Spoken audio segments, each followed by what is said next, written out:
Valerie Ling. I'm a clinical psychologist and I'm your host for the Clergy Wellbeing Down Under podcast. I'm looking forward to interviewing an expert today to take you through my findings from my research where I asked 200 pastors down under how they were doing. Don't forget to subscribe, like and share.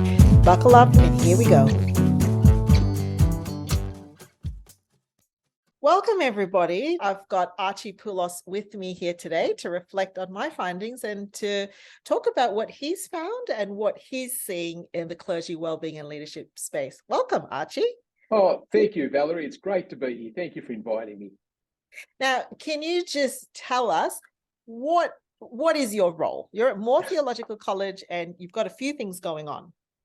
Oh, thank you. The titles don't mean anything, but the title is I'm the head of the ministry department at Moore College and have been for 20 years. So lots of our Anglican clergy have been taught in some way or another by me. And in more recent days, we've set up a thing which is the Centre for Ministry Development, and that exists to help clergy to enhance their ministry. And I'm the director of that. And my doctoral research over a number of years, and it's an area of interest of mine, is how do we build the competency of clergy? So not so much about the resilience, although that of course plays into it, but how do we get better at what we're doing? And broadly, Archie, what have you discovered in your research? Oh, it's most clergy don't know what the job description is, which makes it very hard to perform the job well if you don't know what you're actually doing. So I've identified 10 roles that need to be done in order for a ministry to succeed. And along the way, I interviewed hundreds of clergy along the way from the diocese, and there's a couple of things that stand out. One is that every focus group that I ran, the most visceral and common response was that of fear. We're afraid, and for good and poor reasons. The good reasons why we're afraid is that it is such an honour and such a big task that is before us that how will we ever be able to do it? And so we're afraid that we might not perform. But there's the other one as well, which I think is, it borders a little bit onto imposter syndrome. So everybody thinks one day they're going to find out I'm not as competent as they think I am. And that's partly because clergy have put the people who have been significant in their life on a bit of a pedestal. Yes. And congregations put their ministers on a pedestal. We all know that we are human. We speak about human finitude and the prevalence of sin in our lives and things like that, but we actually don't practice it ourselves. And so there's a fear that I'll be found out not to be as competent as people expect me to be, or as I expect myself to be. And the other fear, which I think is probably more seditious, is that clergy and denominational clergy tend to create their own tribe. And we're afraid that if I don't perform well, or if I say something or practice something that my tribe doesn't agree with, then I'm put on the outer. So there's some of the things. But one of the great things too is that our clergy are extraordinary people. The whole fibre of their being is to see Christ glorified and his name reach out into the world. And so, there's the danger of the fear, but there's just the great thing that God has given us in our clergy. Archie, your research, where did the sample come from? New South Wales, Australia-wide? No, it would only in the Anglican Diocese of Sydney. Because one of the things about Sydney Anglicans universally is that we're different to any other diocese in Australia and in the world, and that leads to an identity that is us versus them, and that creates protective walls around us. And so I interviewed hundreds of people, and in the kindness of our clergy, more than half the licensed clergy of the diocese were involved in my research. So it's Anglican clergy in the Diocese of Sydney.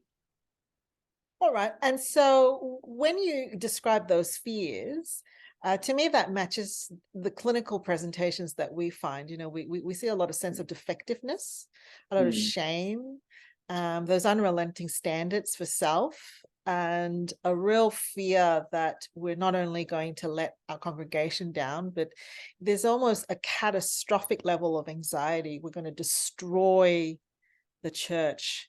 We're going to send people spiritually astray, and my family will go down with me as well.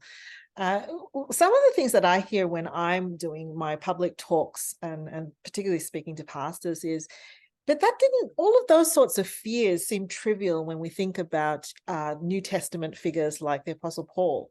You know, why do we seem to have these issues? Like, surely, if you've got the gospel, you've got Jesus, that's all you need. People of the past didn't seem to have these issues. I wish I had the answer to it, Val. I can make some suggestions along the way, and you'll come up with as good or better ones than I do, and those who are watching this will come up with other ones that I've not thought about before. One is we have moved as clergy. Now, I'm speaking about Anglicans in Sydney, and so if you're coming from a different denomination or a different setting, you've got to make sure you nuance it to your setting. But 50 years ago, you did what was always done. That is that if you're an Anglican, you read the prayer book, so your services were set, and so you just went through those. You preached a sermon like everybody else preached because you were the minister of your local parish. These days, the stakes are much higher. People are more volatile. They move around more. And so if they don't like you, they'll go to the church down the road. In fact, if they don't like you, they'll go online to church. And so your pastor becomes a person that you've never met before. You've only seen them in two dimensions. And so the stakes are much higher. And you also need, therefore, to differentiate yourself from other people as well. And so it's not about merely proclaiming the truth, preaching the gospel of Jesus, praying for your flock, being a model, which is what those things that the New Testament calls us to be. It's that I need to have a product that is differentiated from anybody else's so that people will come and join my ministry. And I think that therefore that people are assessed differently. So it's the assessment then is how many people have come to my ministry rather than am I a person who is on my knees praying for my congregation? Am I a person who, like the Apostle Paul says, imitate me as I imitate Christ? Those sorts of things are the bedrock, and all these other things we keep putting on top of them. If I can just digress for a moment, one of the other startling and worrying things in my research was the way we are therefore terrified of networking. So if I can take a moment, I'm in one parish. The parish next door to me has exactly the same goals as I do.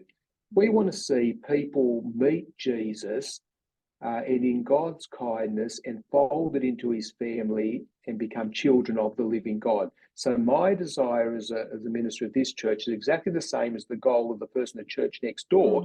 You'd think that would lead us to be working together, but instead it creates the person in the church next door is my competitor because we are competing for who we bring along with us. So I think that this whole increased level then of fear that people are finding in some of the psychological things that you are seeing stem from the sort of world that we exist in. What do you mean by that last bit, from the world that we exist in? Oh, so the world is, we are measured by our level of performance. And so we live in a world of KPIs and things like that. I've been in ministry for about 40 years now. And when I finished at college, we were called curates. And everybody knew that we were in the business of learning how to lead a ministry. And so we were given a great deal of latitude. These days, it costs so much to have an assistant minister. You've got to hit the ground running and you've got to show everybody that you are worth the funding that it costs.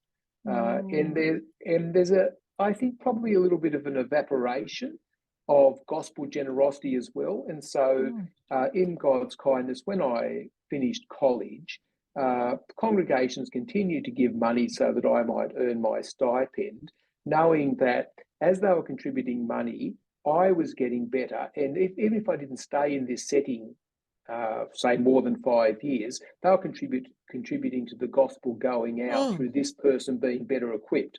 But these days, it's bang for buck. Tends to be what the expectations of churches are. That's intriguing, which I guess will bring me now to let's look at your reflections on what I discovered. So much like your research, Archie, mine unintentionally, but I just think just because of the time that I had, was largely from Anglicans, Presbyterians, Baptists, and there was a group of the Independents, so your church planter type profile, and largely from New South Wales. So I would think that there is a flavor of what I found that might come synthesized with what you found.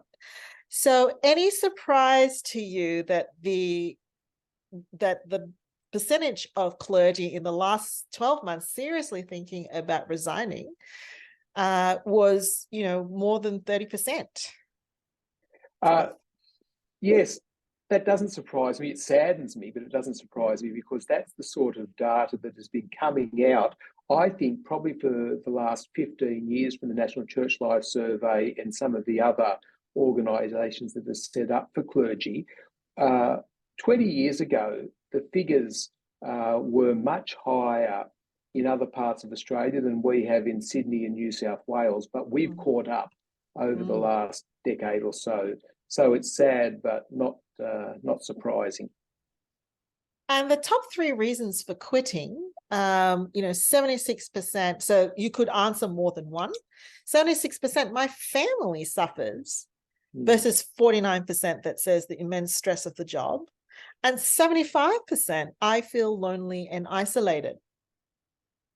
Thank you. That absolutely resonates with the research that I did, Val. So one of the things that was very common in my own research was the family pressures, in that I'm the person that's employed, but yet the whole family is involved. And again, a couple of generations ago, when you had the clergyman employed and the family living in the church house, which was next door, that was an easier pathway to navigate than what we find now, where often our spouses are in the workforce, and so they have an existence outside of the parish housing, and yet the same expectations are on them. The way that my husband is treated affects my whole family because we live in church housing. We are actually in relationship with the same sort of people. And so if there are disputes going on between my husband and a congregation member, then the whole family is involved. And if there's a dispute going on between my husband and another man, well, the kids are often friends with each other as well, his kids and my kids, all of that. So the family is a very significant thing. Tied up with that, we found, was that how do you relate to congregation members? It's actually quite a complex thing in that you lead volunteers, but the volunteers are actually your employers as well. Yes. And so that leads to a complexity. You're living in church provided housing, so that's certainly not surprising. And the other piece of data that I collected, which resonates with what you have said, so I think there is a triangulation of confirmation that's going on here, and that is that, again, every one of my focus groups spoke of isolation. So the language that was common in our groups was the word siloing was used. So when I talked about being in competition with the church next door, that creates a siloing effect. So I am only interested in my little patch, and siloing then creates isolation. The other word that was fairly common was the idea of island.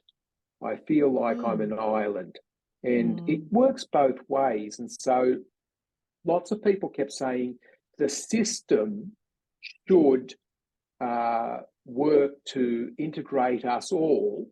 And then when I'd ask the question, and what have you contributed to the system? People say, well, I don't trust the system.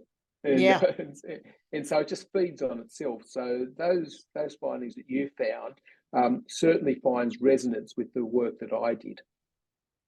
It certainly to me resonates with, years ago as I started to think about this space. I've often thought of it as there is the jobs demands, resources, Mm, burnout, work stress component, which I think in the last 10 years, we're a lot more aware of the issues and, certainly trying to progress. Well, how do we actually do job design? How do we, and even the fact that we use the word job design is interesting, isn't it? But, how do we kind of get that how much we're producing and the expectations of what ministry people can do. But I started to think there's also this real threat pathway. The language that you've just used, Archie, fear, they're terrified, they're isolated, and I think alienated, um, low trust, low sense that I can actually say something about it. This almost to me is a related but significantly separate issue that we need to look at, because we're actually looking at safety or the feeling that psychologically I can endure and keep going. And I even worry about my family. mm. I think that resonates with all that I have done. I think that there is such immense pressure on the position that, you just spoke about needing to clarify the positions. I think that uh, clergy are employed to be, and they're also now employed to do. And Mm, it is quite an onerous thing. So we're employed to be the model, to be the shepherd, to be the one that leads the congregation. So that's being, but we overlay that with a whole lot of these are the things that you do. And so you need to do it at this level. And that's an increase in job demands, I think, yeah, which I think becomes threatening. yeah, yeah. Jump down now to the last minute question that I threw in. I almost like from a moment of just going, oh Lord, is there anything else? Anything else I should throw Mm, in? Yeah. And I thought that, okay, I'll throw in the same sets of questions that we ask Australian school principals with regards to the levels of personal threat and violence that they're experiencing. And lo and behold, it was disturbing to actually see clergy respond and say that the level of conflict that they are experiencing is regular. It goes to the extent of feeling like they're being gossiped and that there's slander, there's unpleasant teasing, feeling bullied. And of course, all of that conflict and mm, quarrel, and even there are those who have experienced physical and sexual threat. mm. Does this surprise you? That does surprise me. Certainly, in our own setting here, there is increasing comment about bullying. And I think that there can be a whole lot of different facets on that. I think that that's probably true. I think if you have a greater demand on the senior person, it's likely to show up on those that work under them. At the same time as the world is changing and expectations of, Mm, say, the assistant minister are changing, and the senior person says, I'm just asking somebody to do what was asked of me. And, mm, uh, and so there's got to be, I think we would all benefit from being able to see the perspective of the other person. That might help a little bit at the low level bullying. That high level bullying, the threat of physical violence and sexual violence and that sort of thing, I find astounding and really, really disturbing. I think it shows, if it's true, and I've got no reason to doubt that it's not true, Val, it shows that we have been very poor at creating relief valves for people in days gone by, because mm, um, I still remember one of the sentences that was given by one of the senior clergy of the Diocese of Sydney. Of course, I'm not going to give you the name, but well known to many people. And his comment was, no one wants to be that guy who fails. mm. And so we will not seek help. And as a result of that, we will not seek help. And we will not even own up to what's going on for us. And so the pressures mount and mount in some way, and in some way it's got to be released. And I assume that some of the release is proving to be Yes. very dangerous. And we'll touch base about that in the destructive leadership patterns. And Mm. interestingly enough, I definitely know that there is some horrible things that happens between seniors and assistants. I guess my research, though only 200, was heavily flavored by senior ministers. So in this sense, we've actually got a sense that senior ministers themselves are feeling the target of this sort of conflict. And, I didn't ask where they would have come from. It could be from staff, it could be from congregants. So there seems to me an escalated sense that we've gotten to the point just within our body, within churches, that this level of conflict, I don't know whether I can say it's okay, but it seems to be a bit of an issue. Mm.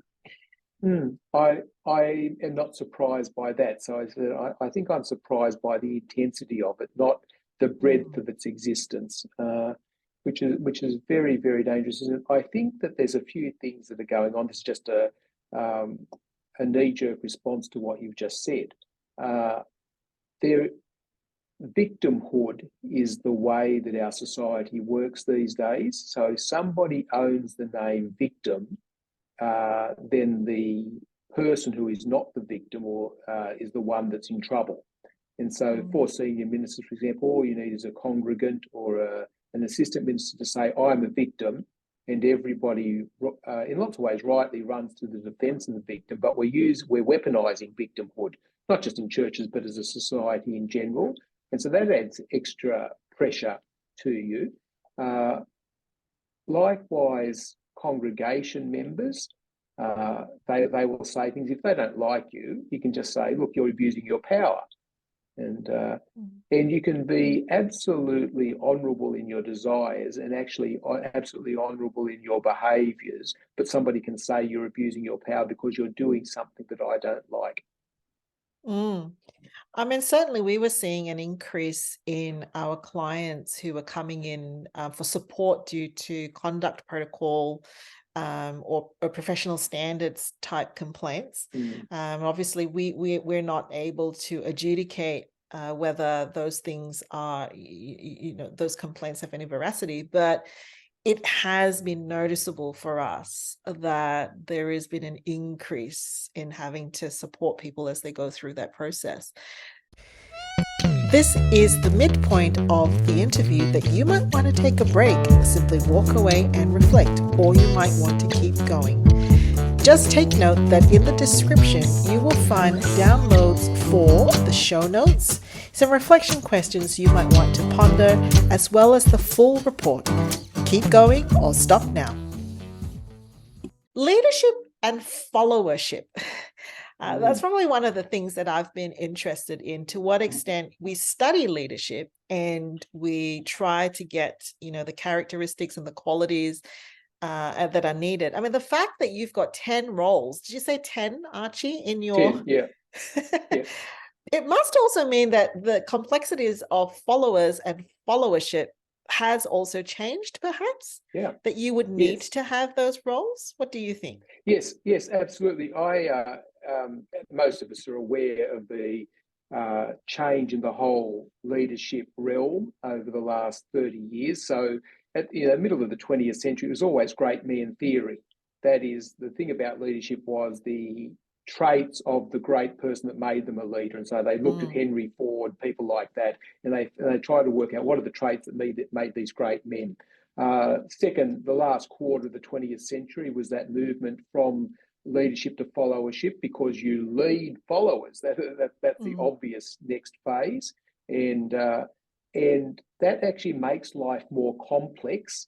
It's absolutely the right way to go, but it does make life more complex because you have less control over followers. I have control over how I act. I don't have control over my followers. So I'm a great fan of transformative leadership. There's no right one, but transformative leadership, particularly Bass is the one who pioneered that, or at least popularized it.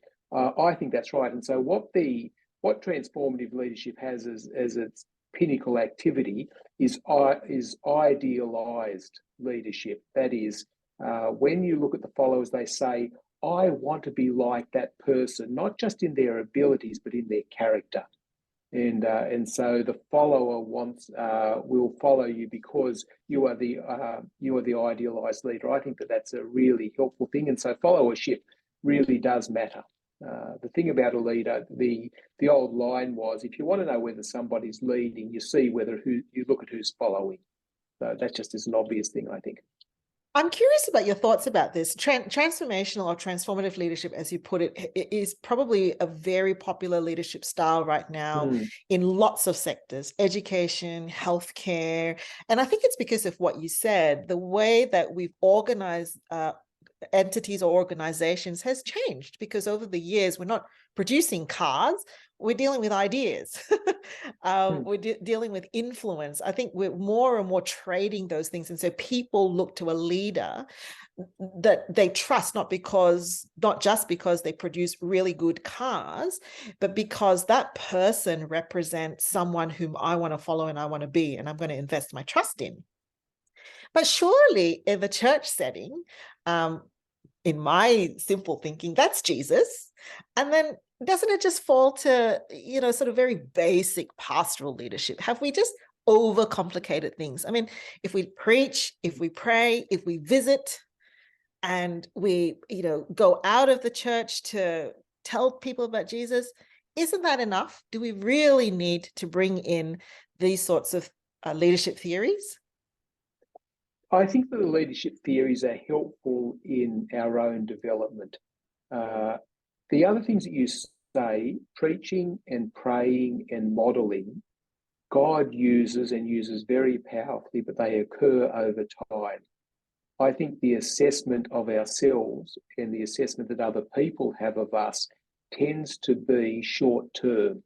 And that actually creates one of those stressors for us, I think. And so, for example, if you compare, again, it was last century, servant leadership was the big thing. They were all saying, clergy are all about servant leadership because the Lord Jesus was a servant. He didn't count equality with God something to be grasped, but emptied himself. And so therefore that becomes our model. And so that's that whole pouring out of yourself, which is actually Christian. When you sign up to be a Christian, you sign up to be a slave of Christ and a servant of others. But there's an element of wisdom that needs to be applied to that as well. And so we had the pushback again at the last quarter of the last century, where people talked about boundaries, because servant leadership, just pouring yourself out, often was destructive and enabled people to see their clergy person as the one who was my chaplain, who did what I wanted them to do, rather than the one who helped me to become what I need to be. And so servant leadership just by itself can suffer from that. Things like transformational leadership involves you needing to be self-reflective. And so to say it's not just about pouring yourself out, it's understanding the way God has made you, and it's learning what are the things I need to work on in me, and what are the things I need to work on in me in this setting. And so I think that reflectiveness about the internal reflectiveness about me and the external reflectiveness of how do I engage in this setting and with other people, transformational leadership just helps you to be aware of that. Actually, maybe if you wouldn't mind, could you supply us with a definition of transformational leadership and then a definition of servant leadership? Yeah, sure. So transformational leadership developed from this whole idea about the way leaders and followers worked was transactionally. And so you're my follower, I pay you, and because I pay you, I can tell you what to do. Well, what that transactional thing doesn't change people. And so that led to the whole transformational leadership, which is the way that the leader is somebody I want to be. And so transformational is I look at my leader, they understand me, they are there to help me, they enable the task to be done, and so I want to be like them. Servant leadership is I will always put my follower above me. The trouble with servant leadership is it's easy to measure. Are you putting yourself out for another person? But is that the best thing to do? What it's done is actually taken wisdom out of the equation, because sometimes you won't do it. And it's absolutely right that you don't do it. So even the Lord Jesus didn't do everything that people asked him to do. He was actually really wise in saying, no, you need to do things from time to time. And so I think that what servant leadership doesn't do is it doesn't say sufficiently enough that you need to incorporate into the way that you live, which is a culture of service and slavery. You don't incorporate enough into that the whole concept of wisdom, understanding what the right thing to do at this time is. So to use a quite trivial example, but Ecclesiastes, there is a time in the ditty there. There is a time to mourn and a time to dance. There's a time to build up and a time to break down. There's a time to embrace and there's a time for warfare. That takes wisdom. And so transformational leadership actually says to you, it's not just the activity, it's actually the wise application of it. And as people see that, they say, I want that. I want to have that morality. I want to have that ethics. I want to have that wisdom. I think that's what it is. And so as we talk about transformational leadership, what it does is expand the canvas of how clergy might develop. I think that's what I like about transformational leadership. Yes, so as part of the Masters of Leadership, I had to make sure that my research had leadership behavior. And it was interesting that as I looked to what was prevalent in ministry leadership literature, and there's not a lot, there is a leaning towards servant leadership. And I think it's, as you say, it's because we know that Jesus, the servant king, other person centered, we are to be servant hearted. And yet servant leadership is not necessarily, well, transformational leadership is not necessarily in opposition to those things. You can still be servant hearted. So my research, and I'm curious what you think about this, found that, first of all, clergy who actually said that they had some kind of formal training leaned or had a relationship to transformational leadership. And servant leadership was correlated with burnout. Transformational leadership wasn't. Yep.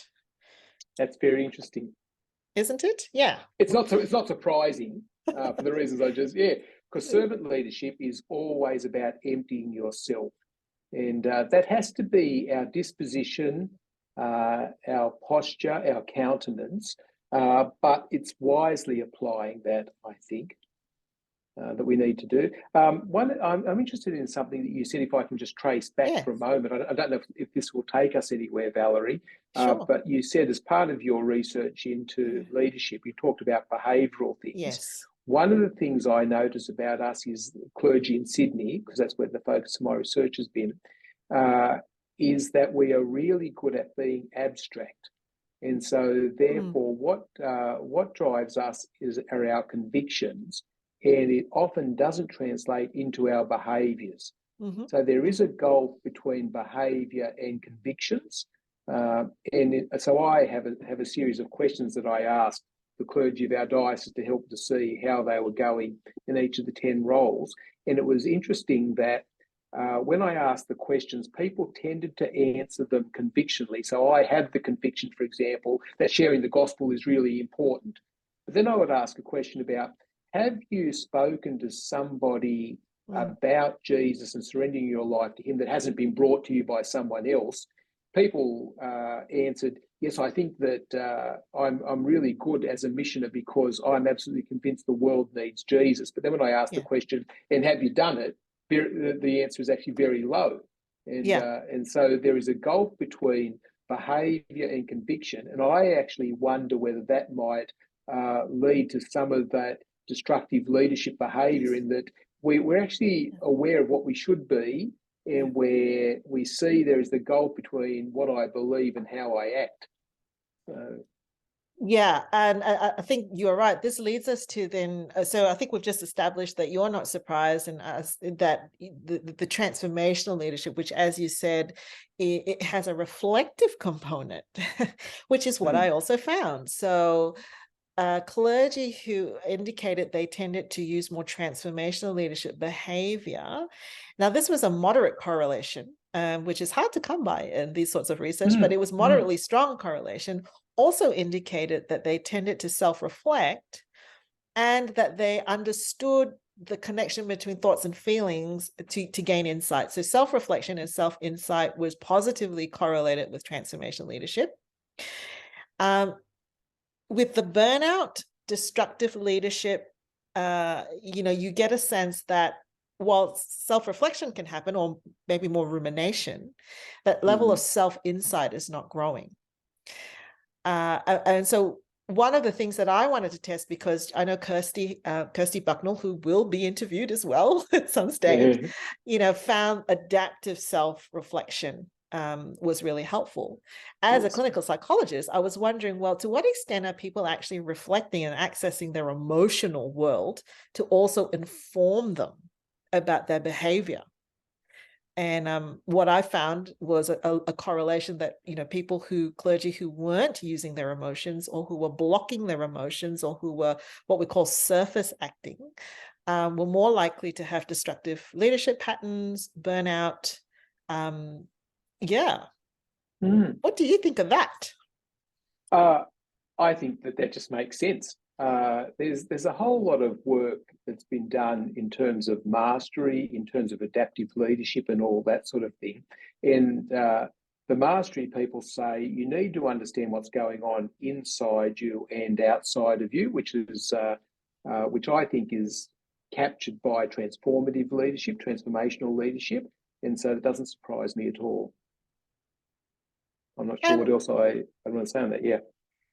Yeah, it's for me, it's this thing of, if we go back to the destructive leadership, so that relationship of burnout to destructive leadership, I think for me it was an important connection to be made, because I hear people talk about narcissistic personality disorder being, that we have too many clergy who are narcissistic. And it just doesn't match our prevalence data, as in the population. There aren't that many people who actually meet the diagnostic criteria for narcissistic personality disorder. So what else could be going on? And it seems to me like maybe some part of it is the level of conflict in the church, the level of burnout that we have, maybe no formal coaching or help to modify how we respond to that, just leads to a kind of reactive, forceful leadership. Wow, that is really helpful, Val. Really helpful. The figures that came out of Canada that we keep quoting is that 30% of clergy have narcissistic personality disorder. And I've never questioned that before. And you're saying, why have we diagnosed it as that? It could be something else. And so I think that is really worth further exploration. That's a wonderful piece of research that you've discovered. Can I ask you, can you give me a definition of what you mean by destructive leadership? Yeah, no, that's a great question, Archie. So really, in my tiny little survey, I really could only sample. So if we go destructive leadership from unhelpful to inappropriate to forceful to abusive to toxic, I was really looking at your inappropriate and forceful leadership. So I asked questions, and it really did depend on their honesty. To what extent in the last 12 months will you honestly say that you got angry and actually lost your temper in your leadership? To what extent did you use blaming tactics? To what extent did you use punishing tactics in your leadership? So they're really more the forceful, inappropriate leadership practices. Thank you.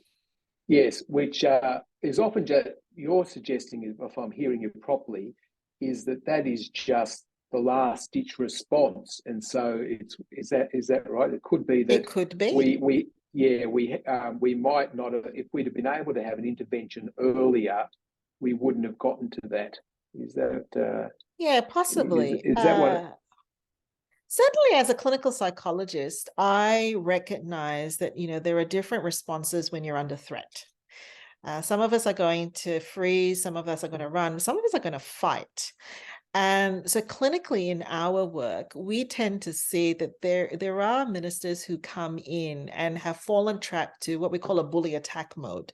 When you're under a lot of stress, things aren't going well at home, for the things that you say, the fear of really failing God and, questioning your ministry convictions, as we can fall into a pattern then of, well, I'm going to push and attack to protect what's really going on inside me. And if you add to that, while I might think I'm self-reflecting, I'm actually just constantly ruminating and worrying and not Yes. allowing the emotions to come out because they feel too hard.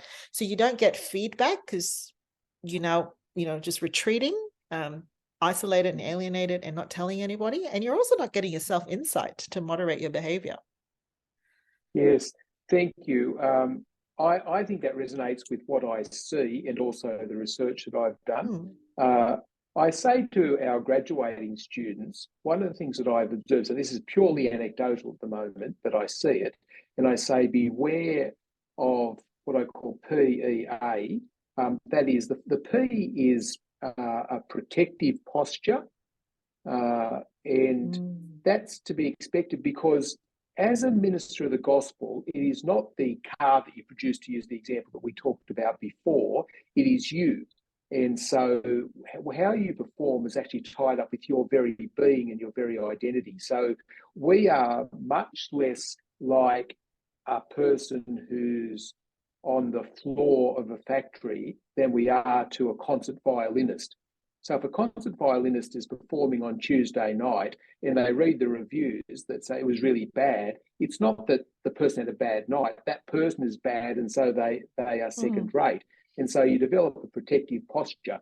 When you're trying to protect, and so I keep saying that because our whole identity is tied up with how we perform, one of the things that you do is you protect your vital organs.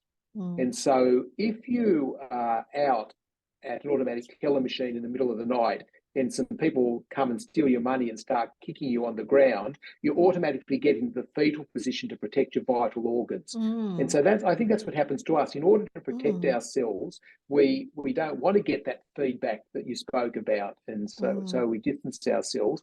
I think it's made worse by there's a whole lot of leadership literature around now about leadership agility and flexibility, and they pick up on Kohlberg's developmental psychology, and they usually say people move from heroic leadership to post-heroic leadership, and in heroic leadership, what you want to do is you want to show yourself and other people that you're a good leader, and so you'll do everything that you can to prove it to yourself and to prove it to other people. And you've got to go through those stages, the agility people say, before you can get to post-heroic leadership, which is, it's not about me.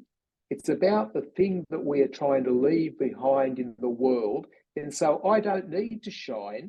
In fact, I want other people to be launched off my shoulders. Well, in heroic, that's post-heroic. In heroic leadership, it's got to be about me. So there's the P, it's the protection. The E is entitlement. And I think I often see clergy say, look at what I gave up in order to do this. And so therefore I'm entitled to all sorts of things. That is a very dangerous sort of way to be. And the A is accountability. Or arrogance. It's that is, I know best. I'm not accountable to anybody else. So I think all I'm doing is just resonating with what you've suggested about some of those traits of destructive leadership. I do see that anecdotally, and the literature confirms it as well. All right. Well, I might finish by asking you some questions that I'm going to ask everybody that I talk to. Okay. If there is one thing a pastor listening to this interview can walk away with, Archie, like one thing they can say, I can shift this bit or I can change this bit, what would you say to them coming off listening to us? One thing. Recognize that finitude is not something that you don't have. That is, we are limited and it's okay. You've got to be honest. Seek help. And if there was one thing, people who are sitting in church, listening and thinking about what we've talked about, one thing someone who goes to church, loves Jesus, what is one thing they can take away from our conversation that they can shift or do differently? Help your minister to see they are not Superman. You know that they are not Superman, but you have the expectation that they'll be able to do everything, and they will therefore feel as though they are. So ask them each week, what is something that I can pray for that will help you to be better? So what that automatically assumes that you're not there yet. So the Apostle Paul says, sorry, I'm just raving here, but the Apostle Paul says to Timothy, watch your life and doctrine closely, persevere in it so that people might see your progress. And I think I want to say to congregations and to leaders, you are not the finished product. You are work in progress. And what's one thing policymakers or denominational heads or leaders can take away from our conversation? What's one thing they could think about or change or shift? Yeah. I think rather than telling people that they need to be part of the team and you've got to pitch in for the team, is to say, let's work together to see how we can actually become a community that cares for each other and get rid of that isolation. Thank you so much, Archie. That's been such a wonderful conversation, and you've given me lots to think about as well. Thank you, Valerie. It's been a delight to be with you, and I look forward to hearing what the people who know better than I do have got to say about it. Thanks, Archie.